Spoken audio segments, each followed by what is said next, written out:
My girlfriend casually told me that he calls me wifey as a joke. I said nothing and just packed my things. Then my girlfriend asked him to come to the apartment to clear the air.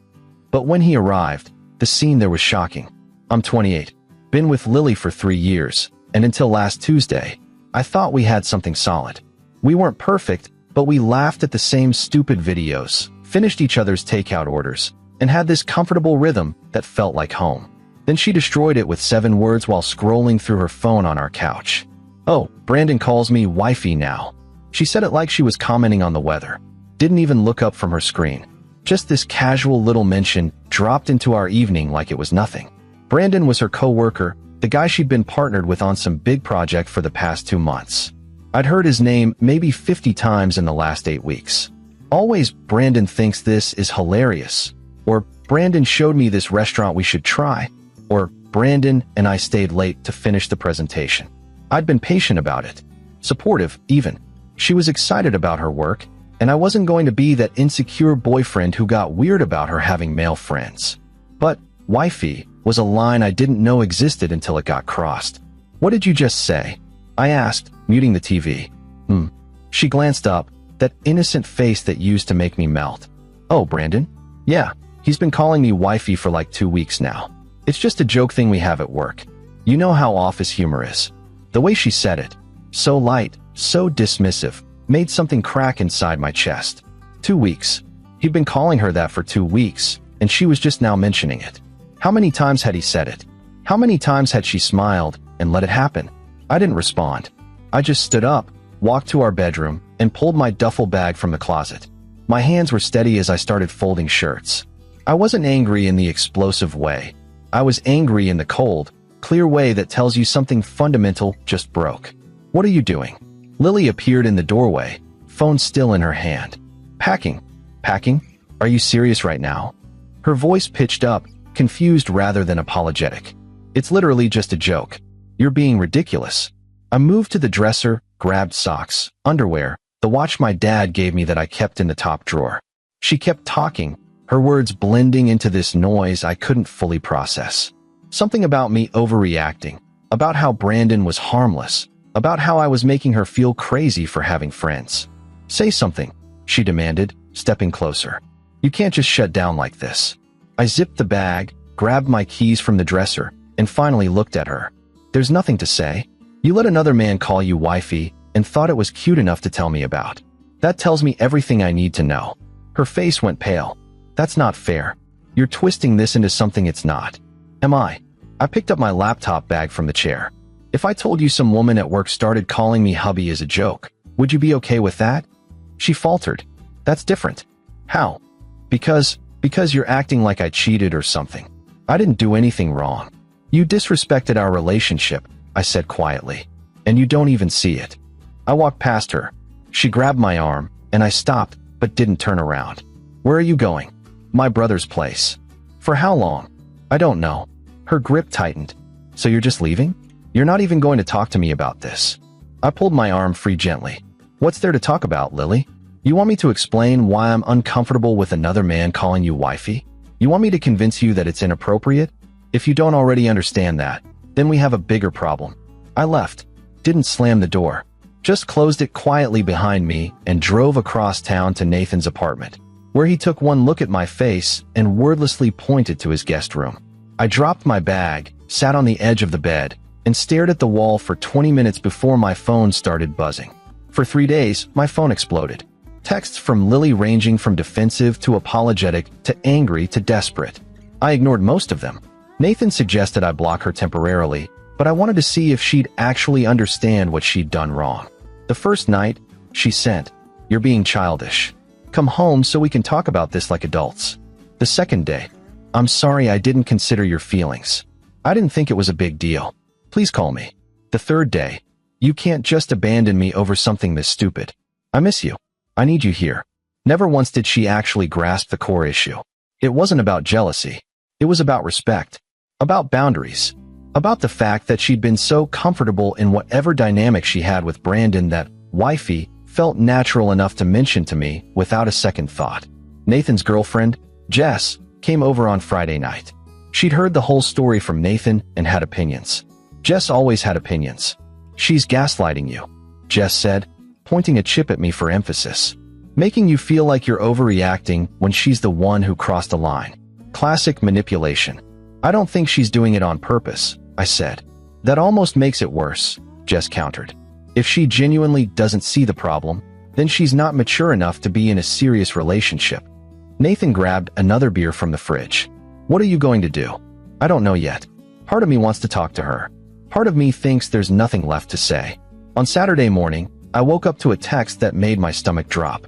I invited Brandon over to the apartment tonight at 7. You should come too. We can all talk like adults and clear the air. This is getting out of hand. I read it 3 times. She invited him to our apartment to clear the air about him calling her wifey. The audacity was almost impressive. I showed Nathan, who let out a low whistle. That's bold, he said. What are you going to do? I'm going, I said. But I'm bringing backup. Nathan raised an eyebrow. Backup? You? And Jess if she's free. Jess was free. More than free. She was invested. Oh, I'm absolutely coming to this disaster, she said when Nathan called her. I've been waiting for you to wake up about her for months. We arrived at 6:45. I used my key, walked in, and found Lily setting out wine glasses and cheese like she was hosting a book club. She'd changed the throw pillows on the couch. There were candles lit. She was wearing the blue dress I'd always liked. She froze when she saw all 3 of us. What is this? She asked.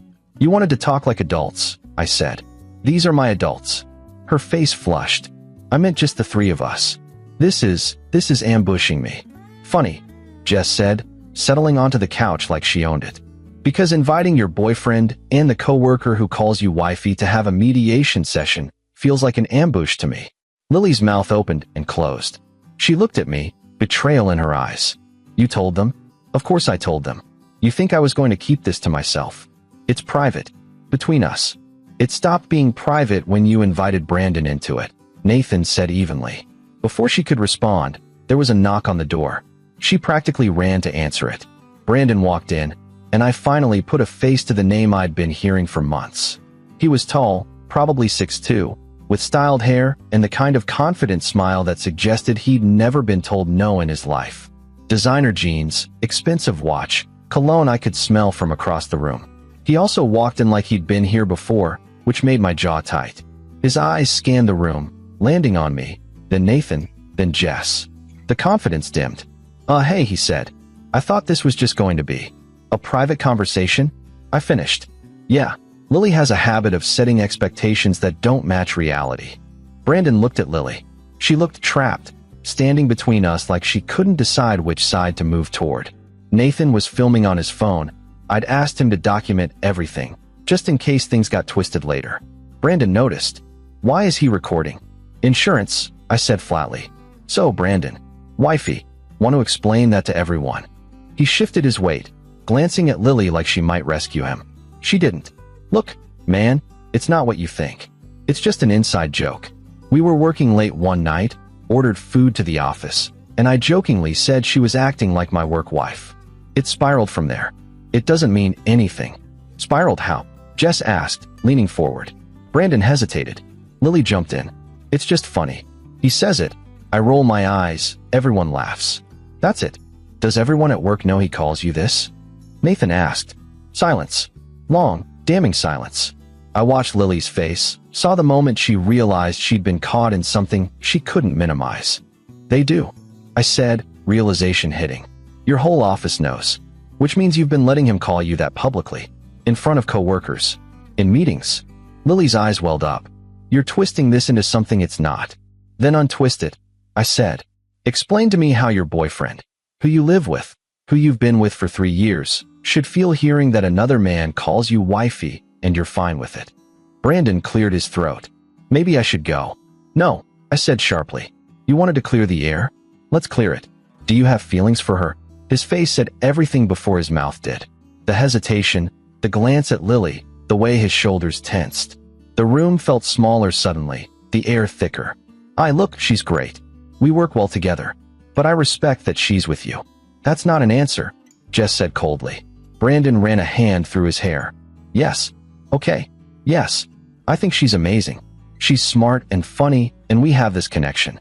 But I've never acted on it because she's taken. Lily looked like she'd been slapped. Brandon, why would you say that? Because he asked. Brandon shot back. And I'm tired of pretending. You know how I feel. You've known for weeks. The room went silent except for the hum of the refrigerator in the kitchen. Nathan's phone was still recording. I felt weirdly calm, like watching a play I'd already read the script for. All the pieces were falling into place. The late nights, the constant mentions of Brandon, the way she'd light up when her phone buzzed with work messages. So you knew, I said to Lily. You knew he had feelings for you, and you still let him call you wifey. You still spent extra time with him. You still talked about him constantly to me. It's not. I didn't. She was crying now, mascara streaking. I didn't encourage it. I just didn't want to make work awkward. You made our relationship awkward instead, I said. You prioritized his comfort over mine. Brandon backed toward the door. I should definitely go now. This was a mistake. Yeah, I agreed. You should. And Lily, you should probably go with him since you two are so worried about keeping things comfortable. That's not fair, she sobbed.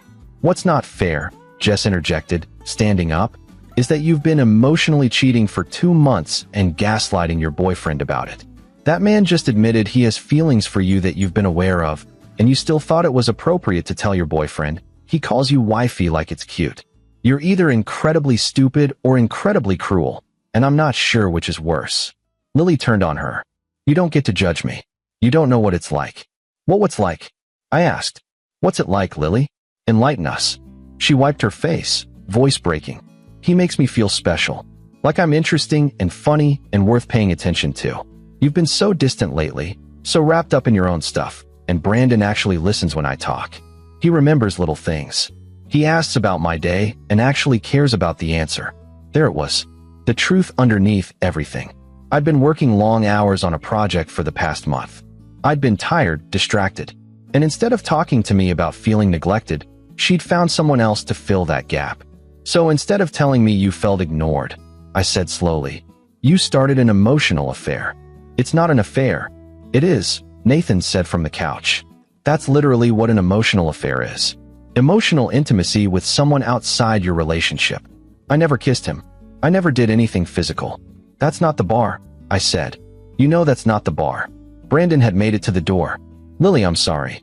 I shouldn't have come. This was supposed to help, and I just made it worse. He left, and somehow that made everything worse. The silence he left behind was crushing.